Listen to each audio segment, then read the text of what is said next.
السلام علیکم ورحمۃ اللہ وبرکاتہ۔ لرن قرآن لائیو چینل کی جانب سے ہم آپ کو خوش آمدید کرتے ہیں۔ آج کی اس ویڈیو میں ہم انشاءاللہ سورۃ آل عمران کی آیت نمبر 12 سیکھیں گے تجوید کے ساتھ۔ اس سے پہلے کہ شروع کریں، اگر آپ ہمارے اس چینل پر نئے ہیں، چینل کو سبسکرائب کریں، ویڈیو کو شیئر کریں، ادارے کو مضبوط کرنا آپ کا کام ہے۔ آئیے شروع کرتے ہیں۔ اعوذ باللہ من الشیطان الرجیم، بسم اللہ الرحمن الرحیم،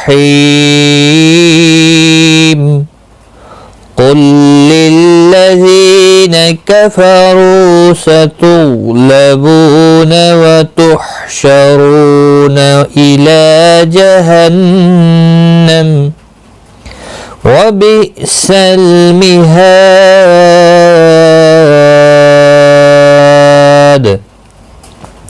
قُلْ لِلَّذِينَ، ذی یا مدہ ہے، ایک الف کے برابر کھینچ کر پڑھیں گے۔ یہاں پر ساکن کے بعد مشدد حرف ہے، گویا کہ لام ساکن نہیں پڑھا جائے گا، اس لام کے ساتھ قاف ملے گا، قاف مستعلیہ ہے، پر بھی پڑھا جائے گا۔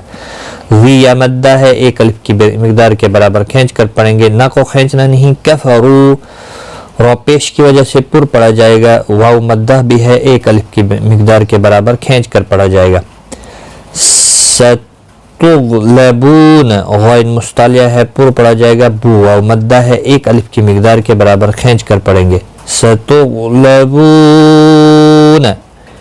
غین مستعلیہ، ہلانا نہیں، اس کو قلقلہ نہیں ہونا چاہیے۔ وتحشرون، رو واو مدہ ہے، ایک الف کی مقدار کے برابر کھینچ کر پڑھیں گے۔ الی جہنم، الی لام کے اوپر کھڑی زبر ہے، ایک الف کی مقدار کے برابر کھینچ کر پڑھیں گے۔ نون مشدد پر غنہ ہوگا، میم ساکن رہے گا، وقف کی صورت میں، ملانے کی صورت میں اپنی حرکت کے ساتھ پڑھا جائے گا۔ وبئس، یہاں پر حمزہ ساکن کو جھٹکی کے ساتھ پڑھا جائے گا۔ وبئس، لام ساکن کو ہلانا نہیں۔ مہاد، ہا الف مدہ ہے اور دال وقف کی صورت میں دال ساکن پڑھا جائے گا، اس پر قلقلہ بھی ہوگا۔ ہا الف مدہ ہے، ایک الف کی مقدار کے برابر کھینچ کر پڑھیں گے، اور وقف کی صورت میں 3 سے 5 الف کے برابر کھینچ کر وقف کریں گے، اور دال پر قلقلہ بھی ہوگا۔ للذین کفروا،